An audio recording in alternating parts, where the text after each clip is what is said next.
Tabidiya vazandu Dagaraga vinadadu Tabidiya vazandu Dagaraga vinadadu Mati bodondraya Tukitiga yuga bhava Tabidiya lomsanga Bevu bhabiya Andare bhavudha myaroti Vazandu Yanega Sasyamre Pyapya Java Zikundati Dogoza Soyin Doga Pyavada Udamyato Dile Rogoza Kana Yoga Zo Udamyato Dile Winatatu Yanega Bele Syamre Pyapya Java Zikundati Antaraya Beya Andare Dakha Inause Udamyato Dile Mabodu Deno Jando Bedokama Majamyam Java Zikundati Duki Dukita Koyo Seva Jama Janda Wanda Gabi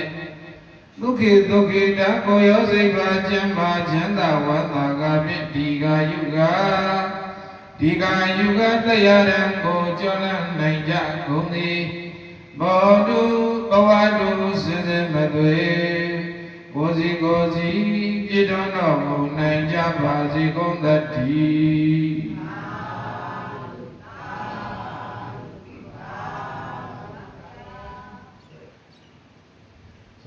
Yadana Tomba Saya Wadwa Jehovah Ibaya Yadana Tomba Saya Wadwa Jehovah Ibaya Yadana Tomba Saya Wadwa Jehovah Ibaya Alok Tadawa Widiya Jama Jana Jazida Alok Tadawa Widiya Jama Jana Jazida Alok Tadawa Widiya Jama Jana Jazida Tudrogam Jat Ayamya Lambagavati Zida Turagam Jat Ayamya Lambagavati Zida Turagam Jat Ayamya Lambagavati Zida Alo Yana Tomale Siguro Medari Lepodalo Alo Lebe Medadati Yabazi Piamwe Biro Yaro Najaya Simbiluli Tango No Simbilu Tango Mai Jaja Tane Ero Tigania Alo de Puele Me Tatana Bude Puele Kilometer Obina Meme, Tigani, Baju, Puele, Checheli, Tatana, Sonori, Checheli, Soria, Suwara, and my babies, they have you wet. Papa, they have you wet, Manet you.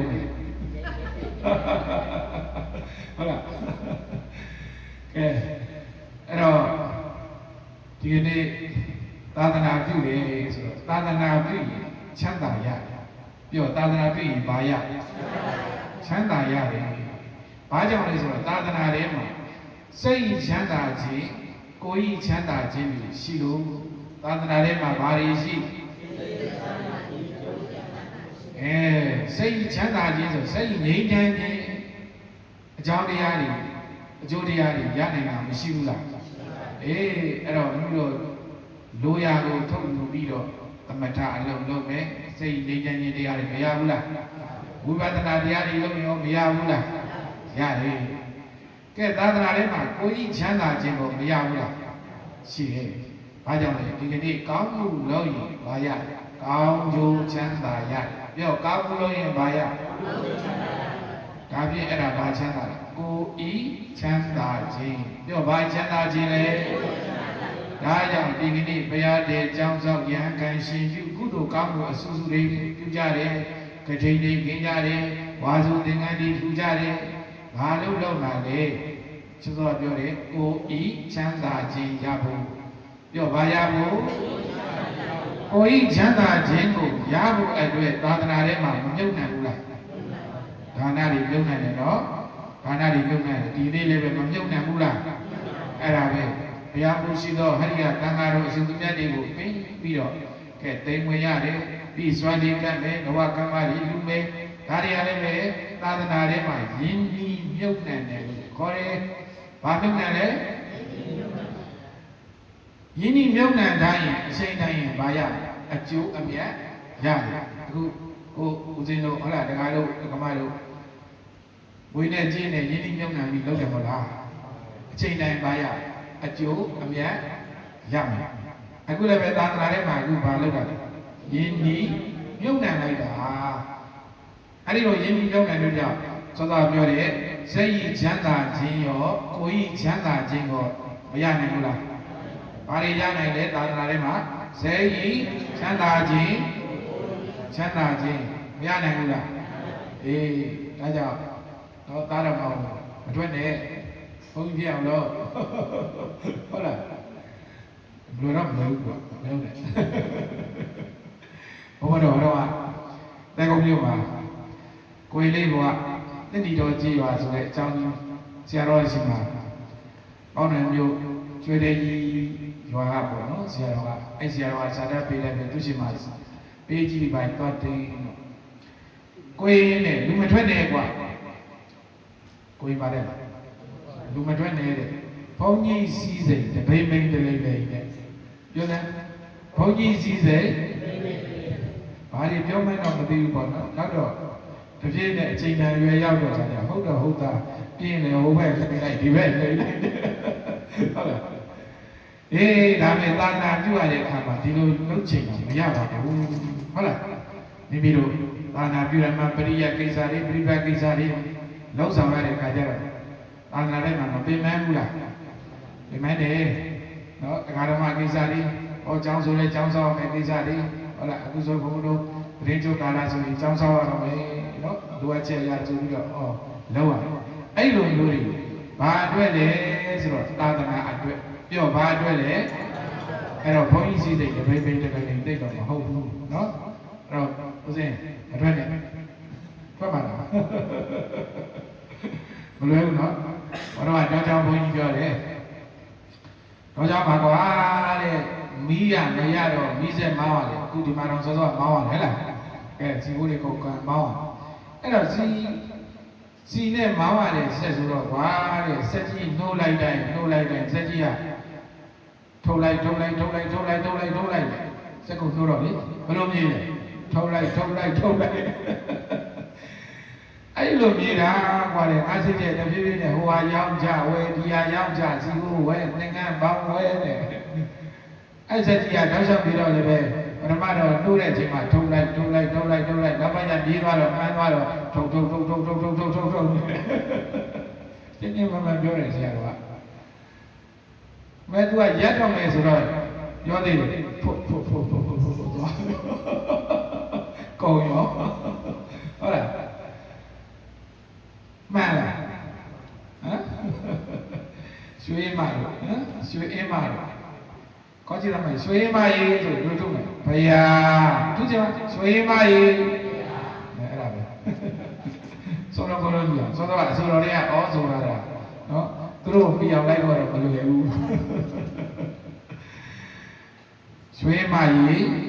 ဘုရားဆိုကြရွှေမရေအဲ့အတန်ကြီးရတယ်အတန်ဆိုတော့အဲ့လိုနော်ထပ်တူပြအောင်ကြအောင်တော့ရွှေမရေအဲဒီနေ့ဘာပြုတာလဲပြောဘာပြုတာလဲသာသနာပြုတာတဲ့သာသနာပြုတယ်ဆိုတော့အားလုံးဟာဒီကနေ့တန်ခါတော်အရှင်သူမြတ်တွေမပါဘူးလားတန်ခါတော်အရှင်သူမြတ်တွေရဲ့ကျေးဇူးကြောင့်ဒီနေ့ဘာပြုခွင့်ရသာသနာပြုခွင့်ရတယ်ပြောဘာပြုခွင့်ရလဲဘယ်သူကြောင့်ရ တန်ဃာတော်အရှင်မြတ်တွေကြောင့်ပြောဘုလူကြောင့်လေဒီကနေ့သာသနာတော်ကြီးဟာ2500ကျော်ခဲ့ပြီလေသာသနာကြီး2500ကျော်ခဲ့ပြီသာသနာတော်ကြီးအတွန်းရှိတည်တက်အောင်ဒီကနေ့ဒီမြင်တွေ့ဖူးတွေ့နေရတာဘယ်သူကျေးဇူးလဲဟမ်ပြောဘယ်သူကျေးဇူးလဲတန်ခါကျေးဇူးဘယ်သူကျေးဇူးလဲတန်ခါကျေးဇူးတန်ခါတော်တွေလက်ဆင့်ကမ်းလို့ဒါကြောင့်တန်ခါကုံကြီးတယ်လို့ပြောတယ်ဘာကုံကြီးလဲတန်ခါကုံကြီးတယ်တဲ့တန်ခါကုံကြီးလို့ဘုရားရဲ့ကုံတော်ကဘယ်လောက်လဲတရားကုံ9ပါးတရားကုံကတန်ခါကုံက9ပါးအဲ့တော့ဗါလဲလေ9 6 9အဲ့ဒါတန်ခါကုံကိုကြည့်လေဘုရားစားတယ်သုပတိဗန္နောဘဂဝတောဆိုကြည့်လားသုပတိဗန္နောဘဂဝတောဘာဝကတံကောဥဇုံပရိဗန္နောဆိုဘဂဝတော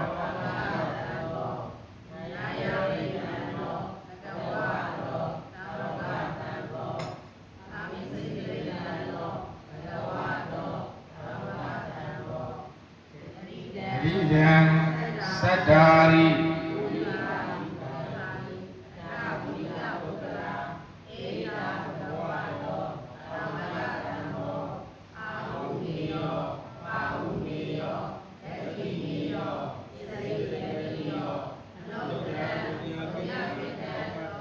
လောကတာ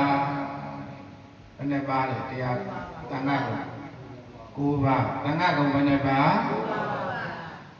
ဘဂဝတောဘုံတော်6ပါးသခင်ဘုရားရှိ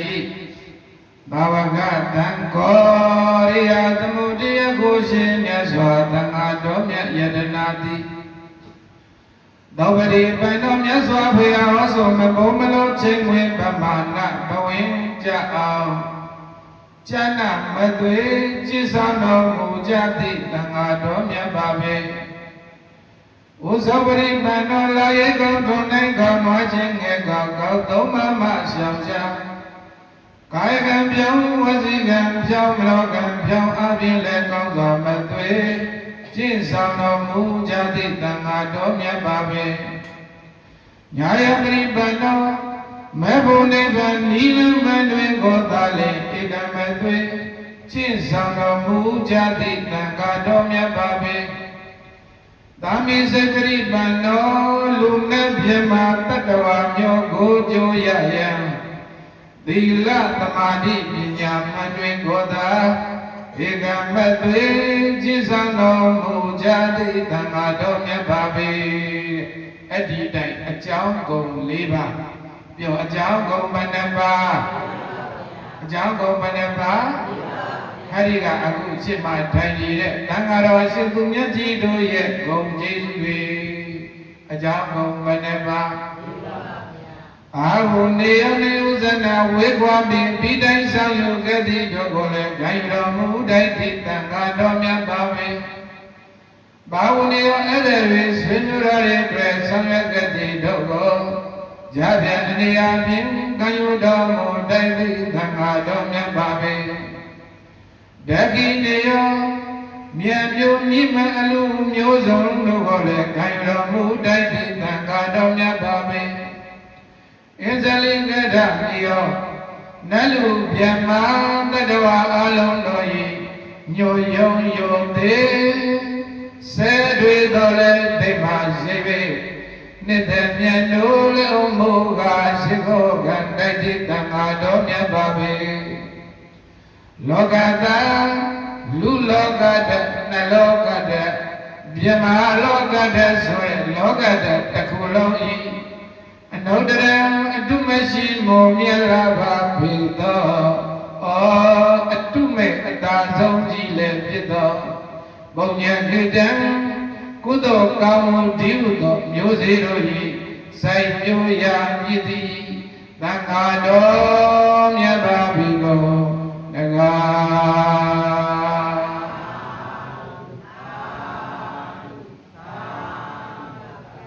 ဆိုလိုက်စမ်းပါအကြောင်း၄ပါးအကျိုး၅ပါးကိုးပါးသံဃာကို once more အကြောင်း၄ပါးအကျိုး၅ပါးကိုယ်ဝသံဃာကုန်နဲ့အကြောင်းကဘယ်နှပါးအကျိုးကဘယ်နှပါးနောက်တစ်ခါတော့ဆိုပါဦးအကြောင်း၄ပါးအကျိုး၅ပါးကိုယ်ဝသံဃာကုန်နဲ့အဲ့ဒီကရှင်းမတိုင်းနေတဲ့ရှင်းမဘုဒ္ဓေနေရတဲ့သံဃာတော်ရှင်သူမြတ်ကြီးတို့ရဲ့ဂုဏ်ကျေးဇူးတွေကိုကြည်ရင်အာဟုနေရောနေဥဇနာဝေကွာပြီးပိတိုင်းဆောင်ယူခဲ့တဲ့တို့ကိုခိုင်တော်မူထိုက်သည့်သံဃာတော်မြတ်ပါပဲဝေကွာတဲ့အရာတွေရှိသေးတယ်အဲ့ဒီဝေကွာတဲ့အရာတွေကိုခံယူပြီးတော့ဥစ္စာပေးတယ်ဘာဝနေရောအဲ့တဲ့ဆွေမျိုးတော်တွေအတွက်ဆောင်ရွက်ခဲ့တဲ့တို့ကိုကြားပြအနေအားဖြင့်ခံယူတော်မူထိုက်သည့်သံဃာတော်မြတ်ပါပဲအဲ့ဒီဆွေမျိုးတော်တွေအတွက်ဥစ္စာပေးရဘဝဓမ္မရောက်တဲ့သူတွေနဲ့အဖေအတွက်အမေအတွက်ဒါအတွက်သမီးအတွက်ဇနီးခင်မောအတွက်ကောင်းမှုကုသိုလ်တွေမပို့ရဘူးလားဘယ်သူနဲ့ပို့ရသံဃာတော်တွေပြောဘယ်သူနဲ့ပို့ရတယ်ဒခိနေရောမြတ်ပြုမြင့်မလူမျိုးစုံတို့ကိုလည်းခံယူတော်မူတိုက်သည့်သံဃာတော်မြတ်ပါပဲဒခိနေရဆိုမြတ်သောအလူက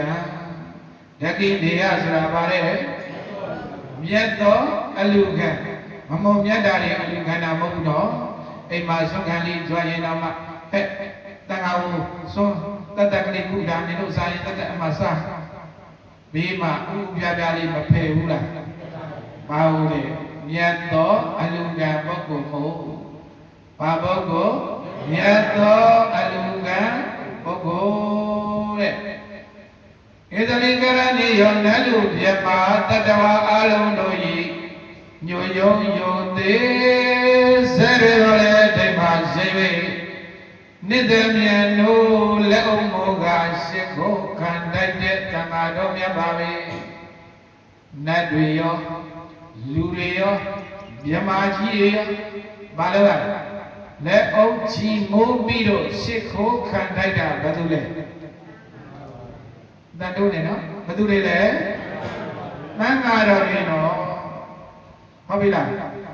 နတ်လူပြေမအလုံးတော်ရေရှိခိုးခံတိုက်တဲ့သံဃာတော်မြတ်တွေ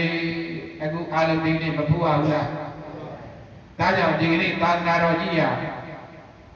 ယနေ့လိုကောင်းမှုကုသိုလ်တွေပြုခွင့်ဆောင်ရွက်ခွင့်တွေရတာသာသနာထဲမှာစိတ်ချမ်းသာခြင်းကိုယ်ချမ်းသာခြင်းတွေရအောင်မိမိတို့တည်းပြုလုပ်ခွင့်ရတာဘုသူကျေးဇူးကြောင့်သံဃာကျေးဇူးဘုသူကျေးဇူးလဲအရှင်ဘုရားကဘာကြောင့်သံဃာကောင်းကောင်းမှရွေးပြီးတော့စတင်ဟောနေရတာတုံးလုံးဆိုရင်တို့တည်းကအမိထွေးဂေါတမီပြောဘုသူလဲပြန်ပြောပါဦးအမိထွေးဂေါတမီအဲ့ဒီအမိထွေးဂေါရမီအသက်90ရောက်တော့အဲ့ဒီအမိထွေးဂေါရမီအသက်90ရောက်တော့သုတ္တရဏမင်းကြီးကလည်းယန္တာဖြစ်နေပြိဋိဘံဆံသွားအိမ်တော်ရေးတဝင်းတွေကလည်းခင်းတဲ့သာသနာတွေလည်းပြည့်နေသည့်အတွက်ဒါကြောင့်ရံပြုပြီးတော့မှတရားတွေအားထုတ်လိုက်တာအာတော်ကင်းကွာယန္တာတိကြီးမကြီးဖြစ်တယ်ဘယ်သူလဲအမိထွေဂေါတမီပြောဘယ်သူလဲအမိထွေဂေါတမီဘာဖြစ်လဲယန္တာထေကြီးမကြီးဖြစ်တာပြောဘယ်သူဖြစ်တာတော့ယန္တာထေမကြီးဖြစ်တာအမိထွေဂေါတမီယန္တာထေကြီးမကြီးဖြစ်တယ်တဲ့ငယ်တုန်းကတော့အမကြီးမာယာကမွေးပြီးတော့ခொနည်းသားကလေးနဲ့ဖြစ်တာအခုမိထွေဂေါတမီကတာယမောင်းတဲ့ဘွယ်ဘုရားဖြစ်လာမဲ့တိတ်တတာသူတော်မောင်ကိုနှုတ်ရင်တိုင်ကျွေးလို့မွေးပြူခဲ့တယ်မြတ်စွာဘုရားကဘသူကမွေးပါမေတော်ဘယ်သူလဲမာယာအခုမေတော်မာယာကမွေးမိပြီအမိထွေဂေါတမီကကျွေးမိပြီဟုတ်ပြီနော်မေတော်မာယာကဘာလဲမွေးမိခင်အမိထွေဂေါတမီကတော့ ငယ်ငယ်တုန်းကတော့အမကြီးမမယာကမွေးပြီးတော့9ရက်သားကလေးနဲ့ပြစ်တာယခုမိထွေဂေါတမိကတာရင်မောင်းတဲ့သက်ွယ်ဘုရားဖြစ်လာမဲ့တိတ်တတသူတော်မောင်ကိုနှုတ်ရင်တိုင်ကျွေးလို့မွေးပြခဲ့တယ်။ပါတိုင်ကျွေးလို့နှုတ်ရင်တိုင်ကျွေးပြီးတော့မွေးလာခဲ့တာရေဝယ်ပိုက်ပြီးတော့နှုတ်ကြိုတိုင်ကျွေးပြီးတော့မွေးလာခဲ့တာဘာလို့လဲအမိထွေဂေါတမိပြောပါဘာလို့လဲနှုတ်ရင်တိုင်ကျွေးမွေးပြခဲ့တယ်ယခုတမန်သားဘုရားကသစ္စာနှုတ်ရင်တိုင်ကျွေးတော်မူလို့ယခုဓမ္မသာဝရကသစ္စာတို့ဤတက်ကြွတော်မူလို့ငါဘဝတော့ဒုက္ခတွေလွန်မြောက်ရပေပြီလို့အာယဝန္တာကဖြင့်သာပံကာတံဝါယိတံ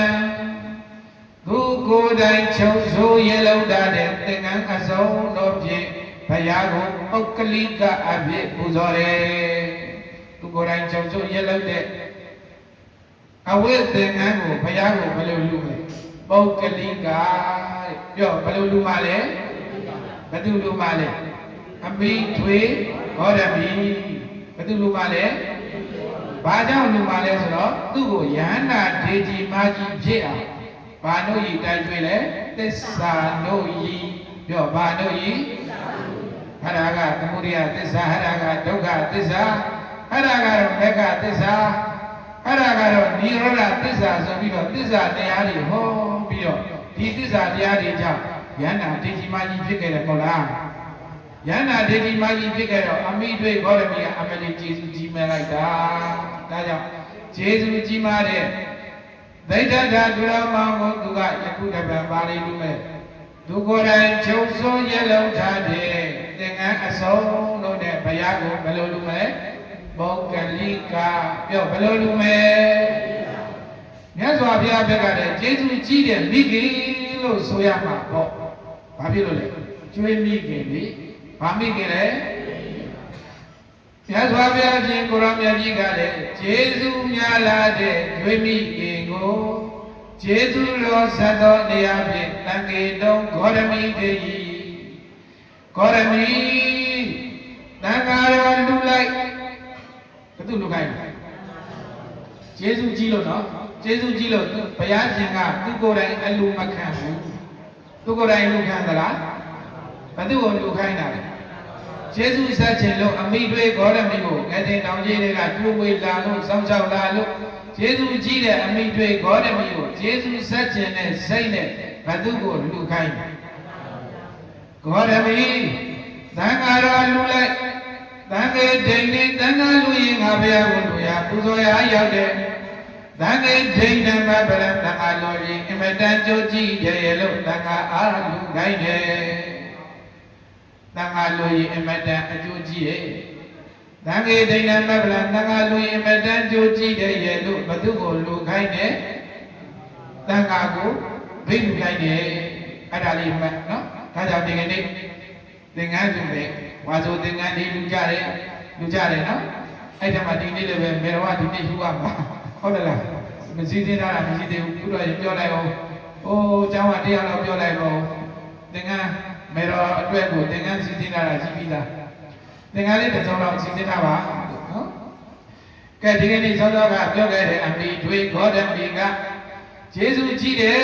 ဆိုပြီးတော့ဘသူကိုလူခိုင်းပါလေဟမ်တန်ဃာတော်တွေကိုလူခိုင်းတယ်ဒါကြောင့်ကျေးဇူးများလာတဲ့ကျွေးမိခင်ကိုကျေးဇူးတော်ဆက်တော်နေရာဖြင့်တန်ခေတုံဂေါရမီတေယီဂေါရမီတန်ဃာတော်လူလိုက်တန်ခေဒိဋ္ဌံတန်ဃာလူရင်ငါဘုရားကိုလူရပူဇော်ရရောက်တယ်တန်ခေဒိဋ္ဌံမဗလံတန်ဃာလူရင်အမတန်ကြိုးကြည့်တယ်လို့တန်ဃာအားလူခိုင်းတယ်ဒါကြောင့်ဒီလိုဘာကျေးဇူးများတယ်လဲမေးရင်ပြောတန်ခါကျေးဇူးများတယ်တို့သာသနာမှာဘယ်သူကျေးဇူးများတယ်တန်ခါကျေးဇူးများတယ်ဒါကြောင့်သင်္မိုင်းတစ်ထည်လေးပင်ဖြစ်ပါစေဧကတိတစ်ထည်လေးပင်ဖြစ်ပါစေတန်ခါတော်ကိုလူတန်းလိုက်မယ်ဆိုရင်တဲ့အမတန်မှာအကျိုးကြီးမားတဲ့ဂုဏ်ကျေးဇူးတွေကိုရတယ်တဲ့ဘယ်သူကိုလူကြမယ်တန်ခါကိုလူရမယ်ဒါကြောင့်သာသနာတော်မှာကျေးဇူးအများဆုံးဘယ်သူလေးလဲတ တန်ဃာတော်တွေတို့တန်ဃာတော်ကြီးကိုဘယ်သူတွေထိမ့်သိမ်းဆောင်ရှောက်တယ်လဲတန်ဃာတော်တွေထိမ့်တာထိမ့်သိမ်းဆောင်ရှောက်တာလို့အခုတန်ဃာတော်ဘယ်လောက်ကျော်ခဲ့လဲ2500ကျော်ခဲ့ပြီတန်ဃာဘယ်လောက်ကျော်ခဲ့လဲ2500ထိကျော်ခဲ့ပြီတန်ဃာတော်ကြီးကိုအဲ့ဒါကိုတန်ဃာတော်ရှင်သူမြတ်တွေထိမ့်သိမ်းတယ်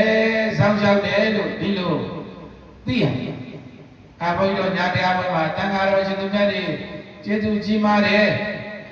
အဲ့တော့ကျေးဇူးကြီးမားတဲ့ဒီတန်ဃာတော်ကြီးဘယ်သူတွေထိမ့်သိမ့်တယ်ဘယ်သူတွေစောင့်ရှောက်တယ်လဲလို့မေးတော့သူရတတိပါဘုရားဘယ်သူလဲလဲဟမ်ကြားဘူးလေမဟုတ်လားသူရတတိပြောကြည့်ပါဘယ်သူလဲဘယ်နဲ့မဟုတ်တာနော်အိန္ဒိယကကလမနှာခေါင်းကျုံကလမကနေစောင့်ရှောက်တယ်ဆိုပြီးတော့ထပြောတော့ဘုန်းကြီးတို့သာသနာတော်မှာလေတပိတ်ကုန်ပိုက်လူမိုးဆောင်အားလုံးတော့ဘိုးတွေဆိုလည်းပဲဟိုးဘဝမိုးတွေရွာလည်းပဲတိတ်ကြောင်ကြောင်နဲ့သွားရတယ်နေပူတော့လည်းပဲအောက်ကဘယ်နဲ့မရှိဆုံးခံတွေ့ရတယ်ဒီလိုသာသနာတော်ကြီးအတွန်းစီအောင်ဆက်အောင်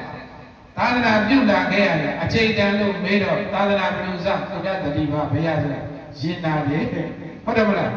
ရင်နာကြမကောင်းဘူးလားအေးအဲ့ဒါမှတ်တာ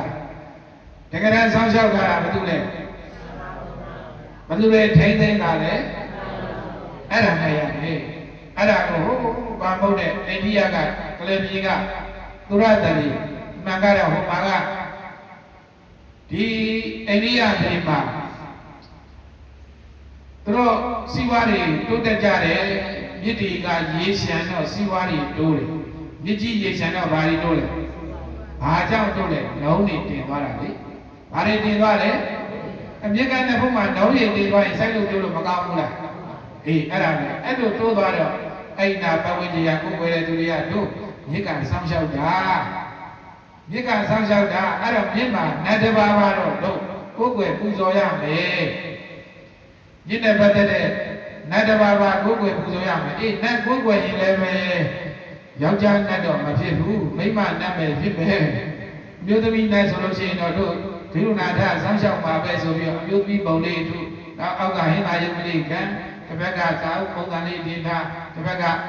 အဲ့လိုပုံစံမျိုးနဲ့လောက်ထားတော့အဲ့ဒါကိုတဖြည်းဖြည်းနဲ့ကလပီကနေပြီးတော့ဘယ်ရောက်လဲမြန်မာပြည်ရောက်လာတယ်ဘယ်ရောက်လာလဲအဲ့တော့ရောက်လာတော့အဲ့ဒါကိုအချိန်ကြာလာတော့ပိဋကသုံးပုံစမေတော်ကြီးဗါတယ်လေပိဋကသုံးပုံစမေတော်ကြီးဒီနေ့ရင်းတန်ဃာတော်ရှင်သူမြတ်တွေကနှိညာမပြတ်စာအနေစာရီဇာဝါရီသင်ကြတယ်မှတ်ကြတယ်စာအနေပြုကြလောက်လာခဲ့တဲ့အလုပ်တွေပင်ပင်ပန်းပန်းလောက်လာကြိုးစားလာပြီးတော့အချိန်တိုင်းတော့မေးတော့ဘုသူစားဒုရတတိရည်ချင်းနဲ့နော်ယမတ်တကကြောပေါ့ဟုတ်လားကဲအဲ့တော့ဒီကနေ့သာသနာတော်ကြီးကိုဘသူဆောင်တယ်သံဃာတော်တွေဆောင်တယ်ပြောဘသူဆောင်တယ်အေးသာသနာထဲမှာအခုဆိုလို့ရှိရင်ဒီကနေ့သာသနာထဲမှာကျေးဇူးကြီးလို့သာသနာထဲကိုရောက်လာတဲ့အခုရှင်နှစ်ပါးအခုရဟန်းတော်များပြည့်သွားပြီလေဘုမဟိုတယ်ကမေတော်ရဲ့ဘွဲမှာမေးပါလေဒီနေ့သာသနာထဲကိုရှင်းပြပရိက္ခာနဲ့ရောက်လာတယ်ဘာနဲ့ရောက်လာလဲရှင်းပြပရိက္ခာဆိုတော့ဘာနေလဲတပည့်ရဲ့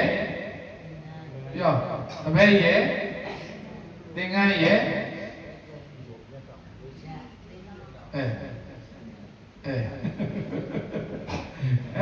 ကိုယ်ကမိုင်းသိပါတော့ရှင်တော့ပြုတ်ခဲ့တယ်ဟုတ်လားပြုတ်ခဲ့တယ်တချို့ဖိစာကြီးတွေရိုက်ပြီးမှလေဟုတ်တယ်မလားလူရတိကတတိတော်တို့ရဲ့အဲ့ဒါသတ္တရဝဒဒုက္ခသနာဝစေပေါင်းမှာလွန်မြောက်ရေးရေးလိုက်တော့ဘာသာဘုရားယရနာကိုဘာညာနဲ့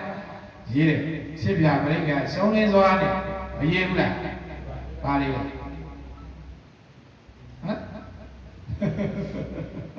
ရောကြလားအေးပတ်တာအပြင်ပရိက္ခာ၄ပါးအတွင်းပရိက္ခာ၄ပါးပြောအတွင်းဟုတ်ပြီအဲ့တော့အတွင်းပရိက္ခာ၄ပါးကအခုပခုံးပေါ်မှာတင်ထားတဲ့နှစ်ထပ်သင်္ကန်းဒုက္ခပြီးရင်ပါရှိလေဧကတိအောက်ကပါလေသင်္မိုင်းခါမှာပါပတ်လေခါပန်းတို့ဘယ်နှမျိုးလဲပြန်ပြောပါဦးဒုက္ခသင်္ကန်းကြီးရဲ့ဧကတိရဲ့သင်္မိုင်းလေးရဲ့ခါပန်းတို့ရဲ့ဘယ်နှ ယ်မျိုးအဲ့ဒါကိုဘာခေါ်လဲအတွင်းပရိက္ခယာ၄ပါးနောက်တစ်ခါဘာလဲအပြင်ပရိက္ခယာ၄ပါးအပြင်ပရိက္ခယာ၄ပါးကသပိတ်ရေပြောဘာလဲသပိတ်ရေပြီးတော့အထက်မှာပါကြည့်လေရေစီပြီးတော့ဒါပြီးတော့အနဲ့အကြီးကဲပြန်ပြောပါသပိတ်ရေရေစီရေဒါရေဘယ်နဲ့မျိုးလဲအဲ့ဒါကိုဘာခေါ်လဲအပြင်ပရိက္ခယာ၄ပါးအတွင်းပရိက္ခယာ၄ပါးနဲ့အပြင်ပရိက္ခယာ၄ပါးပေါင်းလိုက်တော့ဘာရကဲအဲ့ဒါဘာခေါ်လဲပရိက္ခယာ၈ပါးဘယ်လိုအထီးတွေဘယ်နဲ့တွေဘာတွေပါလားမပါဘူးဟမ်ရွှေမကြီးရွှေမတွေသူတို့လေရွှေမတွေဒုတော့မထုံနိုင်တော့ဘူးတော်ပြီမမေးတော့ဘူးဟုတ်လားအားလုံးသိအောင်လို့မေတ္တာလေးနဲ့ပြောလိုက်တာလားဟုတ်ပြီနော်ဘိက္ခာဘယ်နှပါး၈ပါးအဲ့ဒီဘိက္ခာ၈ပါးကိုစုံစုံလင်းလင်းနဲ့သာသနာတော်ကြီးထဲမှာသိပြီးတော့လုပ်ရင်မကောင်းဘူးလားကောင်းတာပေါ့သိပြီးတော့လုပ်မှကောင်းတာပေါ့အေးရန်တန်တန်လုပ်လိုက်ဆိုလို့ရှိရင်တော့ရောတိရောရရောချနေလို့ဖြစ်မလားသာသနာထဲမှာတိတိကျကျနဲ့ကိုမိမိတို့တွေလူတန်းတက်ရမယ်လေဟုတ်ပြီနော်နောက်တစ်ခါယဟန်ဒကာမကြီးတွေဖြစ်ရင်လည်းဒီလိုလူရမယ်ဆိုတော့သိရမယ်ဟုတ်လားဒကာမကြီးနော်ကဲအဲ့တော့ဘိက္ခာဘယ်နှပါးဘာတွေပါလဲလက်ထက်သင်္ကန်းကြီးရဲ့ဧကတိရဲ့ဒီမိုင်လေးရဲ့ခါပန်းကျိုးရဲ့သဘေးရဲ့ရေစီးရဲ့ဓာရဲ့အနဲ့အကြီးရဲ့ပြည့်စုံပြီမလားအေးရောမချနဲ့နော်ရောချိုင်းရောဒီရောရာရောဆရာကြီးရဲ့ဒီတော့ပေါ့ဟိုအဲ့လိုဆိုလို့မဖြစ်ဘူးစောစောအစိုးရကြီးပြောသွားရင်မလို့ဟုတ်လားဘာလဲဆိုတယ်အေးရပြီမြက်ကန်နဲ့ဘေးရနေပါ့ဒါမှကျန်ရတာလေနော်ဟမ်ကောင်းပါလေဟိုဂီတာလေးလေးပါတော့ဒီပုံပြီးတော့ခွဲရသွားတာပေါ့နော်ဂီတဆိုတာကဘုရားတော်မှာမပယ်ပါဘူးလေဟုတ်တယ်မလားဘုရားတော်ပယ်သလားမပယ်ဘူးဟုတ်လားပြင်စသိင်္ဂနတေဝတန္တရာတေရကြီးစောလိုက်ဦးလို့ပါတယ်ဟုတ်လားဟုတ်တယ်မလားဒီမှာတရားကျိုးနေတာသူကဟိုကာလာအဝေးတော့မဟုတ်ဘူးသူကဘာတိလို့မတော့မရှိဘူးဟုတ်တယ်မလားဂီတလည်းရှိပါလေကောင်းပါလေကောင်းတဲ့ဘက်ကဘာလို့ရှိလဲဆိုတော့ဂီတကနှစ်မျိုးမှတ်တာကာမဂီတရဓမ္မဂီတပြောကြည့်အေးဓမ္မဂီတရဲ့ကာမဂီတရဲ့နှစ်မျိုးရှိအဲ့တော့ကာမဂီတနဲ့ဓမ္မဂီတနဲ့ဆိုတော့ကာမဂီတဆိုတာကတော့တဲ့အချင်းတွေမျိုးစုံဆုံးတာပေါ့ဟုတ်တယ်မလားမျိုးစုံချင်းတင်းတင်းချင်းတင်းချင်းဘာလေးညာလေးကာမဂုဏ်ကိုနိုးစွာပြီးတော့ဒီလိုဆိုသွားကြတယ်အချို့ကလည်းပဲတန်တရားရှိပါတယ်ဆိုပြီးတော့ဆွဲဆန့်သွားတဲ့အချင်းတွေရှိသေးတယ်ဟုတ်လားတန်တရားဆွဲဆန့်လို့ဟောတန်တရားမရှိဘူးလားမရှိဘူးလားရှိတဲ့တန်တရားကိုဘာလို့လိုက်တယ်ဘယ်သူကလဲမပါရင်လားတန်တရားဆွဲဆန့်လို့ဘလောက်ပင်ရှိဟာရှိပါတယ်ဆိုတဲ့တန်တရားကြီးဆွဲဆန့်တယ်တော့ဒါကာမဂုဏ်ဂီတကာမဂီတပြောဘာဂီတလဲကာမဂီတအဲ့ဒါလည်းမှတ်တာဩဒါလည်းမဟုတ်ဘူးတချို့မြင်များချင်းတရားနဲ့ရောက်ရှင်းပြတယ်ရှင်းပြတဲ့အခါကျတော့စိတ်ကြည်ညိတဲ့ဉာဏ်တွေဖြစ်တယ်ဉာဏ်တွေဖြစ်တဲ့အခါကျတော့နှင်းချတယ်ရိုးရိုးမနေဘူးသွားပါသွားလူရသွားတော့ကဲတချင်းအောင်ပါသွားပြီနော်သွားလူရသွားတော့တဲ့ငါးနာမနေနဲ့တော့တဲ့ဉာဏ်ဖြစ်တာတော့ဉာဏ်ဖြစ်ပြီဟုတ်တယ်မလားသွားပါသွားလူရသွားနိုင်ပါပြီကိုကအယူခံပဝိအယူခံဝင်တော့ယူခံဝင်လို့မရတော့ဟုတ်တယ်မလားလောက်တာကျမ်းပန်ပြီးတော့ဒါဘာဂီတလဲဟမ်ကာမဂီတဟုတ်တယ်မလားအဲ့လိုမျိုးဓမ္မဂီတကြတော့တရားသဘောလေးတွေပါလာတယ်ဘာလေးတွေပါလာတရားသဘောလေးတွေပါလာတယ်တရားသဘောလေးတွေဘယ်လိုပါလဲတေဘုံမာနေစာဒုက္ခနတ္တတရားမရလို့ညာလာတန်တရားမရလို့ဗါတယ်လားညာလာတ တန်တရားရှိမနေဘူးလားတန်တရားရှိနေလို့တရားမရလို့ဒီကနေ့ဟဲ့တရားဟောတဲ့ပုဂ္ဂိုလ်နဲ့တရားနာတဲ့ပုဂ္ဂိုလ်တွေမစုံပါဘူးလားမတရားမရတာပဲကျေးဇူးတင်ရစုံဝေရပြီတရားမရလို့များလာတာတရားကမောကဘောကဒိဋ္ဌောကဝိဇောကစိတ်မောကမကင်းတာရင်ကသူတဲ့ပါတယ်အရင်ကသူမလုပ်လေရွှေမာရေးတော့ဟိုဂီရတခါလေဟိုတခါကြီးဟိုကိဗုတ်တိမှပြမှဖြစ်တယ်ဘာဂီရဓမ္မဂီတမကောင်းဘူးလားဘဝတန်တရားရှိလျာတွင်ပြမနေမနာတသွားတယ်သွားကြတာဆိုတာဘာဂီတ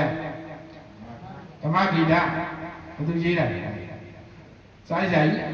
ဥဒုက္ခဟုတ်တယ်မလားဥဒုက္ခဘဝတန်တရားရှိလျာတွင်ပြမနေမနာတသွားတယ်သွားကြတာတဲ့ဘယ်ကိုသွားလဲတန်တရားကိုသွားနေတာခကြီးပန်းနိုင်မရောက်မချင်းတယောက်ချင်းတယောက်တဲ့ခုလောကကြီးကတယောက်ကသွားလိုက်တယောက်ကပြန်ပြီးဝင်လာလိုက်ဝင်လိုက်ထွက်လိုက်မရှိဘူးလားတော်တော်တရားရတယ်အဲ့ဒါမျိုးကြစုံကြတီးလဲတီးကြဒကာကြီးဟုတ်လားနော်ဒုက္ခဝိကြီးတော့မလို့ဟုတ်လားစုံကြတီးကြနော်ကဲအဲ့တော့ဒါနည်းနည်းဆက်လို့ပြောမိတာပါဂီတဘယ်နှမျိုးနှမျိုးဘာဂီတလဲဓမ္မဂီတကာမဂီတဒါသိပြီမို့လားအေးနည်းနည်းကြွကျင်လို့ဒါဘုန်းကြီးတခြင်းဆိုရင်လို့အောက်ကိုနေလို့မယ်ကဲအဲ့တော့ဒီကနေ့သာသနာတော်ကြီးမှာဆက်ပြီးတော့ဒီကနေ့ဒီအသည့်တွေနဲ့ဒီအလုပ်တွေလုပ်ခွင့်ရတယ်ဘာကြောင့်ရတယ်ဆိုတော့တန်ခါယေရှုကြောင့်ပြောဘာယေရှုကြောင့်တန်ခါယေရှုကြောင့်ရလာအဲ့တော့ဝါရင်ကာရမာတဲ့ဒုက္ခတွေကသီလတွေစောင့်ပြီးတယ်လေဝါရင်ဘယ်နဲ့လားပြောပါဦးဝါရင်ဘယ်နဲ့လားဥပုပ်ရဲ့ဘယ်နဲ့ရဲ့ဟမ်ဥပုပ်ရဲ့ဥပုပ်ရဲ့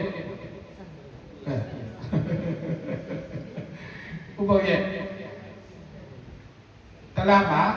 ၄တဲ့၄သုံးဒီစနစ်ဟုတ်တယ်မလားဝါတွင်၃လဥပုပ်ရဲ့12ရက်ကလေးမပြတ်မကွယ်အောင်စောင့်နိုင်မယ်ဆိုရင်ဗုဒ္ဓဘာသာတို့အတွက်ဂုဏ်ယူတိုက်တယ်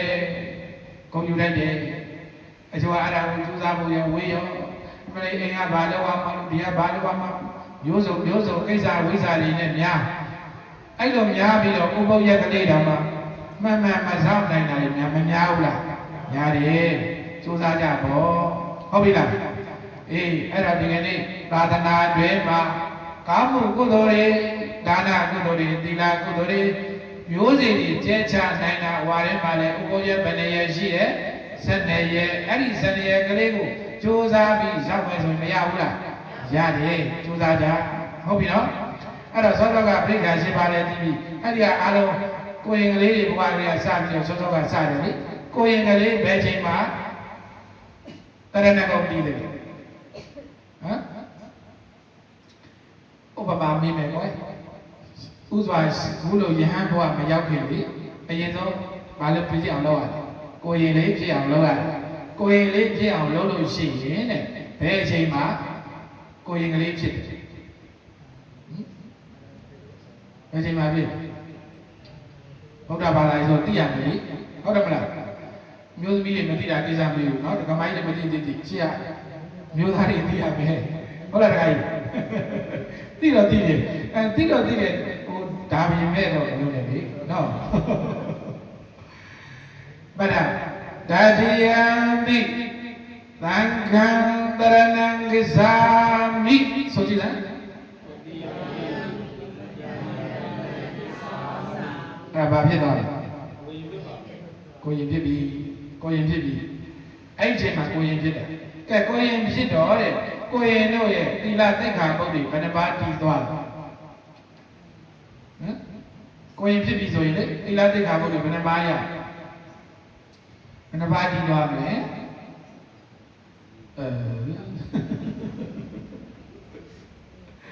ဘယ်နှပါးလဲမသိဟမ်မသိပါဘူးဗျာဟမ်ဘာကတည်းကမိုင်းနေသိပါလေကိုရင်တို့ရဲ့သီလသိက္ခာပုဒ် ဘယ်နှပါးတည်သွားတယ်လဲဆိုရင်လိင်္ဂ10ပါးဓမ္မ10ပါးသုဒ္ဓတကနကဝကြီးက14ပါးပေါ့လိင်္ဂ10ပါးဓမ္မ10ပါးသုဒ္ဓတကနကဝကြီးက14ပါးပေါင်းလိုက်သိခိယ95တဲ့သိခိယ95ထပ်ပါတရားနဲ့54နဲ့109ဟုတ်တယ်နော်ဘယ်လောက်လဲတရားနဲ့9ပါးဒီကနေ့မှဖြစ်ခဲ့တဲ့ကိုရင်ကလေးအဲ့ဒီကိုရင်ကလေးရဲ့တဏ္ဍာမှာသီလသိက္ခာပုဒ်ဘယ်နှပါးတရားနဲ့9ပါးပြောဘယ်လောက်လဲတရားနဲ့9ပါးမှတ်ထားလားမှတ်ထားကြတော့ဒါတိတိကျကျဘုံကလက်ဆောင်လေးပေးနေတာဟုတ်လားတရားနဲ့9ပါးအခုဘာဖြစ်သွားလဲယဟန်ဖြစ်ပြီဘာဖြစ်လဲကိုယ်ကလေးကနေဘာဖြစ်သွားလို့လဲတိတ်ထဲမှာလေဆောတော်ဆရာတော်ကြီးတွေကနေပြီးတော့အဲ့ဒါကမ္မဝါစာဆိုတဲ့အဲ့ဒါညက်ပြီးတော့ကဲယဟန်ဘောင်ဘုရားကိုပို့လိုက်ပြီယဟန်ဖြစ်ပြီဆိုတဲ့အခါကျတော့ဘယ်ချိန်မှာယဟန်ဖြစ်တယ်ဒါလေးသိရမယ်ဟုတ်တယ်မလားအေးအဲ့ဒါလည်းစပြီးစူးစမ်းကြအောင်ပေါ့အဲ့တော့မိမိတို့ဓာတ်တွေဟာတိမ်ထဲမှာယဟန်ဖြစ်လာတယ်ယဟန်ဖြစ်လာတဲ့အချိန်မှာမိမိတို့ရဲ့တန်ဃာတော်ရှင်သူမြတ်ကြီးတို့ရဲ့သီလသိက္ခာပုဒ်ဘယ်နှပါပြောတန်ဃာတော်ရှင်သူမြတ်တို့ရဲ့ဘဝရပြီယဟန်ဘဝရပြီသိက္ခာပုဒ်ဘယ်နှပါလဲမို့ဆိုပြီးပေါ့ရွှေမရေသူ့အောင်ဘုရားရွှေမရေရွှေမတို့ရေအဲ့လိုပဲထောက်ရတယ်ဟုတ်လားမှတ်တာအကျဉ်းအားဖြင့်4ပါးဆိုအကျဉ်းအားဖြင့်အလံအားဖြင့်229သွဲအလံအားဖြင့်အကျယ်အားဖြင့်ဂတိ9,000ကျော်အကျယ်အားဖြင့်ဂတိ9,000ကျော်အကျဉ်းအားဖြင့်ဘယ်နှပါးအလံအားဖြင့်229သွဲအကျယ်အားဖြင့်ဂတိ9,000ကျော်သောသိက္ခာပုဒ်တည်သွားတယ်ဗျဟုတ်ပြီလားအဲ့တော့ယဟန်တို့ရဲ့သီလတွေမများဘူးလားကိုယ်တို့ရဲ့သီလဘယ်လောက်လဲတရားနဲ့9ပါးယဟန်တို့ရဲ့သီလတွေကပထမအကျဉ်းအားဖြင့်4ပါးအလတ်အားဖြင့်အကျယ်အားဖြင့်ဂတိ9,000ကျော်မများဘူးလားအဲ့တော့သိက္ခာပုဒ်တွေပြီးသွားပြီတဲ့အဲ့ဒါကိုတန်ဖိုးရှိရှိတချို့ကကိုယ်ရင်ကလေးတွေကိုလေထိတ်ဖို့ခေါင်းဖို့ဟုတ်လားဒီလိုမျိုးတွေလောက်ကြတယ်အဲ့လိုတွေမကားသေးဘူးတကားကိုယ်ရင်ဟိုဟာယူခဲ့တဲ့ဒီဟာယူခဲ့တဲ့ဟောဥစဉ်ဟိုဟာလေးမှဒီဟာလေးယူခဲ့တဲ့ဒီလိုမျိုးတွေမလောက်တိုက်ဘူးမပေးတဲ့အဖြစ်ကိုမယူနဲ့ဟုတ်တယ်လေမပေးတဲ့အဖြစ်ကိုမယူနဲ့ဘသူကပေးတယ်ဘသူမှမပေးဘူးကိုကအဖြစ်တွေယူတာလေဘာသာရေးရပန်းဦးလေးမပေးပါဘာလေးမပေးပါဒီလိုဘုရားလေးပြင်ပေးပါမပေးပါဒါမျိုးဆိုရတယ်ဟုတ်တယ်ဟုတ်တယ်အဲဒီတစ်ခါချောက်ပြီးတော့ဟိုအမကိုင်းတရားမကိုင်းဟိုထိတ်ပုတ်ခေါင်းပုတ်တော့မပေးတဲ့အပြစ်ယူရင်တော့ကိုယ့်အတွက်အပြစ်တွေမများဘူးလားများတယ်တော့နော်ဒါကြောင့်ယနေ့သံဃာတော်ရှင်သူမြတ်တို့ရဲ့ဂုဏ်ကျေးဇူးတွေကြီးတယ်သံဃာတော်ရှင်သူမြတ်တို့ရဲ့သိက္ခာပုဒ်တွေကြီးမားတဲ့အတွက်ကြောင့်သံဃာတော်ရှင်သူမြတ်တွေကိုယုံသေးခြင်းကာရဝတရားတွေနဲ့မိမိတို့ဓာတ်တွေထိမ့်သိမ့်ကြမယ်နေတိုင်းတတ်ကြမယ်ဆိုရင်အကျိုးမရှိဘူးလားအကျိုးရှိတာပေါ့ဒါကြောင့်ယနေ့အကျိုးရှိအောင်နေတိုင်းတတ်ရမယ်တဲ့ဒါကြောင့်ဒီနေ့တန်ခါကိုဦးစားပေးပြီးပြောလိုက်တာမကောင်းဘူးလားမကောင်းဘူးလားကောင်းတယ်အဲ့တော့မိမိတို့ဘဝတရေမှာဒီကနေ့ကုသိုလ်ကောင်းမှုပြုတဲ့ကောင်းမှုကုသိုလ်ပြုတဲ့အချိန်လေးမှာမိမိတို့တရေကြည့်လိုက်မယ်ဘဝတွေကတော့ဟိုတော့ကနေတော့မတူဘူးပေါ့ငယ်ငယ်တော့ကဘဝနဲ့အခုဘဝနဲ့တူသလားတူသလားငယ်ငယ်တော့ကတက်တက်လဲထိုင်နေထားနိုင်တယ်အခုကျတော့ထိုင်ဖို့ရန်ခက်ထားဖို့ရန်ခက်မရှိဘူးလားအဲ့ဒါဘဝဆိုတာမကောင်းတာကိုပြဘဝဆိုတာကောင်းတာပြတာလားမကောင်းတာပြတာဘာကိုပြတာလဲကဲဆိုကြည့်အောင်ဘဝဆိုတာဘဝဆိုတာ ဘယ်ဘဝမှမကောင်းသလိုဘယ်ဘဝကောင်းလဲဘယ်ဘဝမကောင်းဘူးလူဘဝကောင်းတာလူချမ်းသာတဲ့ဘယ်မလဲချမ်းသာပြောတဲ့အချိန်လေးကတခဏကြီးလေပြီးရင်အိုခြင်းတို့နာခြင်းတို့သေခြင်းတို့အစင်မပြေလို့ဒုက္ခတွေများတာမရှိဘူးလားဆိုဘဝဆိုတာဘဝဆိုတာဘယ်ဘဝမှမကောင်းသလိုကိုတွေ့ဖို့ယုံကြည်ကြစေလို့သူများတွေ့တာလားကိုတွေ့တယ်ကိုတွေ့တော့ကိုကကိုဆိုတော့ယုံကြည်ရမှာပေါ့ဟုတ်လိုက်တာမှန်လိုက်တာအခုထိုင်တယ်တဲ့ဟိုဘက်ကလေးရွှေ့ထိုင်ဒီဘက်ကလေးများအစဉ်ပြေများဟိုဘက်ပြန်ရွှေ့ဟိုဘက်ကလေးရွှေ့တာတော့အစဉ်ပြေများမရဘူးဒီဘက်ပြန်လဲမတရားဘူးလားသူများတွေ့တာလားကိုတွေ့တာလား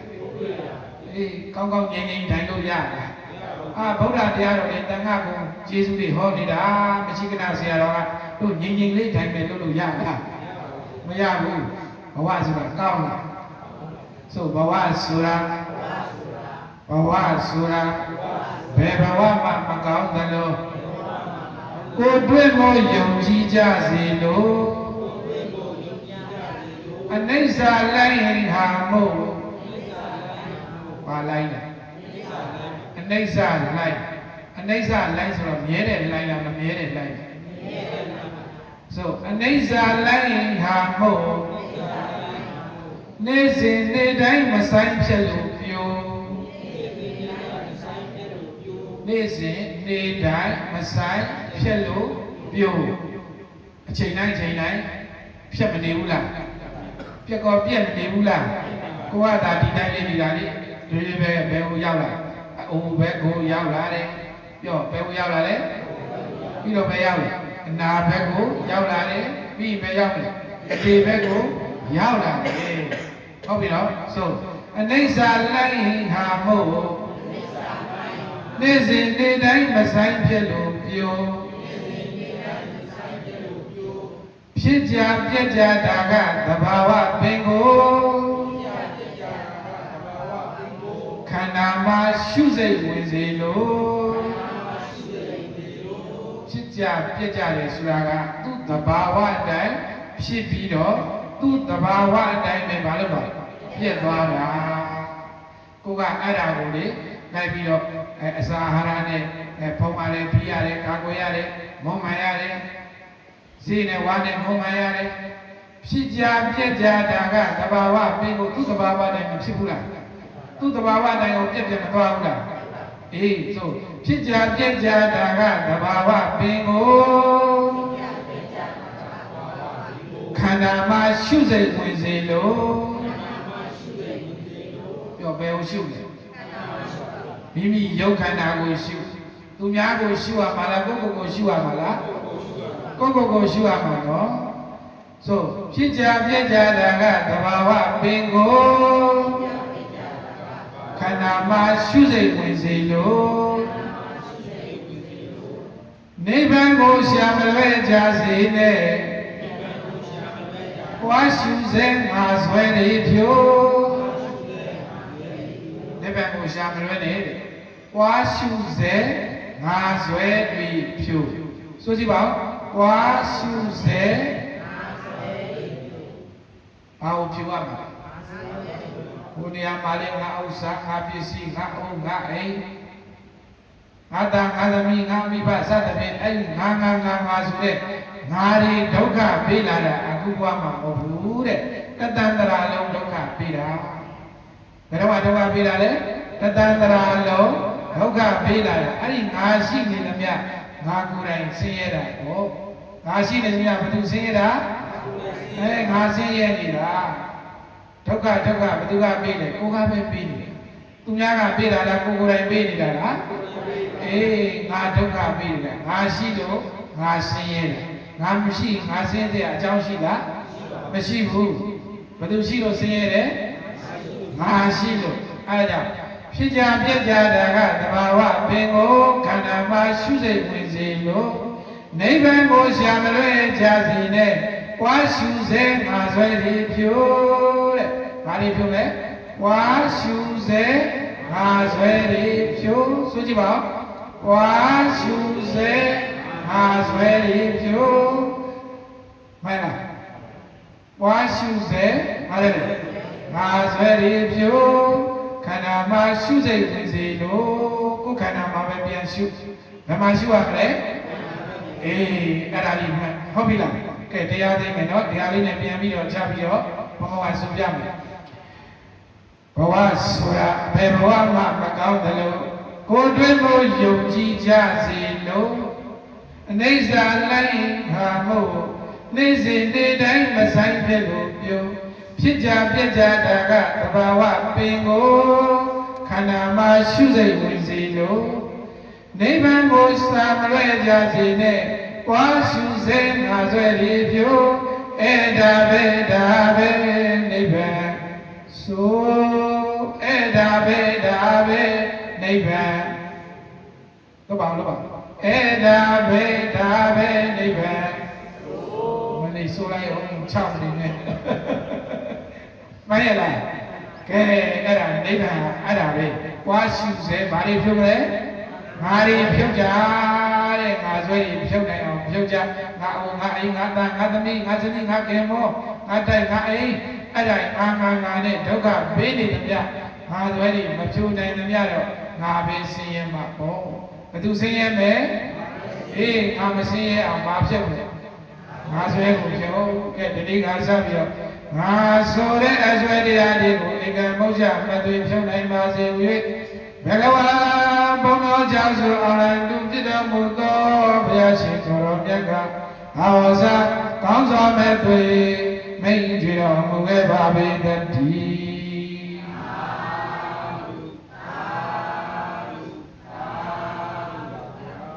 ဆိုလိုက်ငါတို့တရားဤကဘာမာယာယနံကင်ပါစေဆိုလိုက်ငါတို့နေရာဤကဘာမာယာယနံကင်ပါစေငါတို့နေရာဤကဘာမာယာယနံကင်ပါစေလူအချင်းချင်းနှိမ့်ဆက်ချင်းမာယာလက်ပတ်ကင်ပါစေလူအချင်းချင်းနှိမ့်ဆက်ချင်းမာယာလက်ပတ်ကင်ပါစေလူအချင်းချင်းနှိမ့်ဆက်ချင်းမာယာလက်ပတ်ကင်ပါစေမာယာဤယံမေတ္တာတံထိမှန်နိုင်ပါစေမာယာဤယံမေတ္တာတံထိမှန်နိုင်ပါစေမာယာဤယံမေတ္တာတံထိမှန်နိုင်ပါစေဓမ္မတနာပရိမွေဒါနမှာသောတာတန်တတော်ဖြင့်နာယူကြနာကြရတဲ့ဓမ္မမိတ်ဆွေပေါင်းသူတော်ကောင်းတို့သည်မရှိခဏလိုတိုင်းရ၍ခန္ဓာလုံးငြိမ်းသောကသိငါဘဝပြန်လေလာစေကြောင်းရဲ့လို့ဤမရှိခဏရှင်မြတ်ကမေတ္တာရေဘက်ကပြန်လိုက်တယ်ဤမရှိခဏတေကုံရှင်မြတ်ကမေတ္တာရေဘက်ကပြန်လိုက်တယ်ဝန္တာပိတိချမ်းသာခြင်းအပြီးရရှိပိုင်ဆိုင်နိုင်ကြပါစေကောင်းတည်း